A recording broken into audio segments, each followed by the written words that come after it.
KPK menganut apa yang disebut 9 nilai, yaitu nilai jujur, peduli, mandiri, disiplin, tanggung jawab, kerja keras, sederhana, berani, dan adil. Satu saja nilai ini dilanggar akan menunjukkan ada satu potensi yang memungkinkan terjadinya perilaku korup di belakang hari. Dalam hal ini tidak disiplin dalam melaporkan LHKPN. Oleh sebab itu UNCSC, selamat pagi buat kita semua. Apa yang dimaksud dari sebuah upaya LHKPN adalah syarat dengan makna filosofis. Ada apa di balik harta kekayaan seseorang, mengapa harus dilaporkan? Di mana kompleksitasnya terkait dengan tugas-tugas KPK dan kemudian juga terkait dengan kewajiban di satu sisi dari wajib lapor atau katakanlah wajib lapor penyelenggara negara.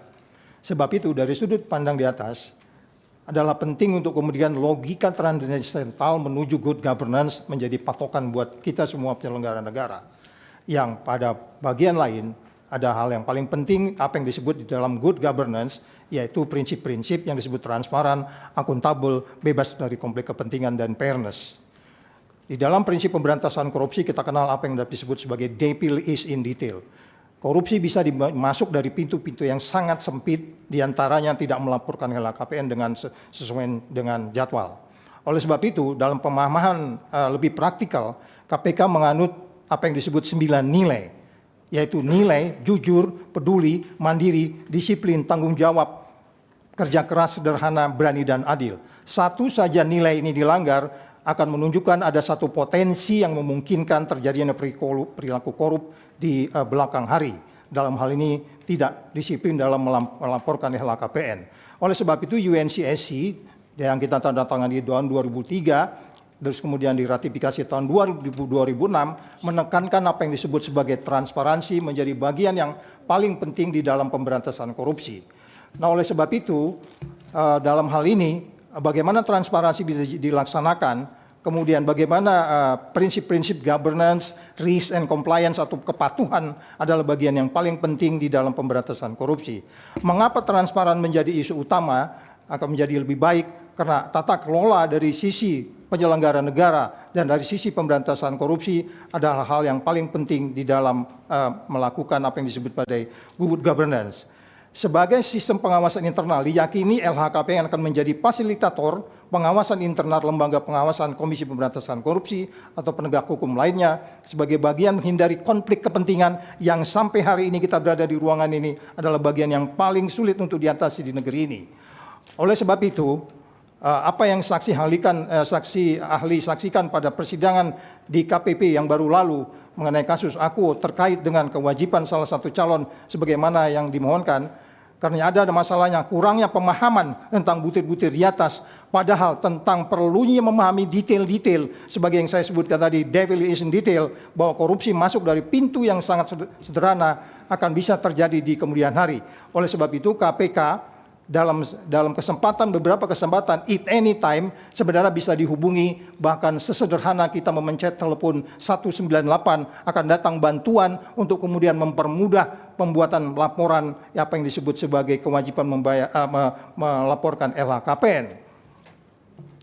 Terkait dengan undang-undang yang telah disebutkan sebelumnya, bahwa bagaimana sebenarnya proses pencalonan yang dikaitkan dengan pemberantasan korupsi, dikaitkan dengan tugas-tugas KPK, kemudian dikaitkan dengan tugas-tugas dari penyelenggara negara dan wajib harus melaporkan tanggung jawabnya, bagian dari bertanggung jawab moral, maka merupakan instrumen yang menjadi tidak bisa dipungkiri bahwa LHKPN sebenarnya adalah yang kompetensinya dipegang oleh KPK merupakan tempat yang dapat menjadi bagian bagaimana keterpaduan antara pertanggungjawaban yang dikaitkan juga dengan tugas-tugas yang akan dilaksanakan oleh calon di bagian depan. Sebagaimana telah disebutkan bahwa sebelumnya untuk realisasinya pada Pilkada 2024, KPK telah menerbitkan surat edaran nomor 13 tahun 2024. Petunjuknya sangat jelas dan siapapun bisa memahami, dan surat itu ditujukan kepada calon, termasuk kepada peserta dari pemilu. Nah, oleh sebab itu, kalau kita kembali kepada surat edaran yang dilakukan oleh KPU, RI, surat edaran KPU KI 1536 adalah sesuatu yang sebenarnya simpel untuk dilaksanakan. Demikiannya surat edaran KPU RI nomor 1536 adalah sesuatu yang harus ditindaklanjuti. Perlu penegasan surat edaran KPU RI 1536 tanggal 8 Agustus merupakan bentuk penegasan KPU terkait dengan syarat administrasi yang disebut sebagai khusus dan periodik yang harus dilaporkan. Dalam hal adanya pertanyaan perihal tanggal 31 Desember itu adalah terkait dengan yang selama ini sering menghantui pengalaman ahli selama di KPK, ada ribuan yang harus diklarifikasi sehingga memerlukan waktu yang cukup panjang untuk mendalami. Oleh sebab itu, sebagaimana yang telah disampaikan pada bagian awal, LHKPN merupakan salah satu instrumen pencegahan korupsi, kolusi, dan nepotisme yang serta tata kelola yang dimaksudkan tata kelola yang dilakukan dan dimiliki oleh KPK dalam hal mengapa setiap tahun mengapa harus melaporkan, karena menurut peraturan sebelumnya seseorang bisa melaporkan sebelum dan sesudah.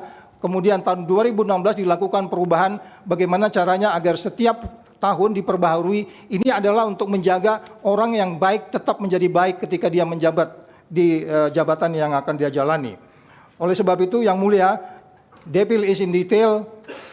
Dalam hal ini kami menyarankan untuk kemudian yang mulia tidak menganggap LHKPN ini hanya kewajiban administrasi saja atau persyaratan. Ada filosofi yang sangat kita harus pahami bagaimana kita bisa menjaga orang baik untuk tetap baik, tetapi ketika dia terindikasi tidak menunjukkan sikap baiknya dalam hal ini kedisiplinannya, itu indikasi bahwa sebenarnya calon yang bersangkutan harus dicoret. Terima kasih yang mulia. Baik, terima kasih Bapak.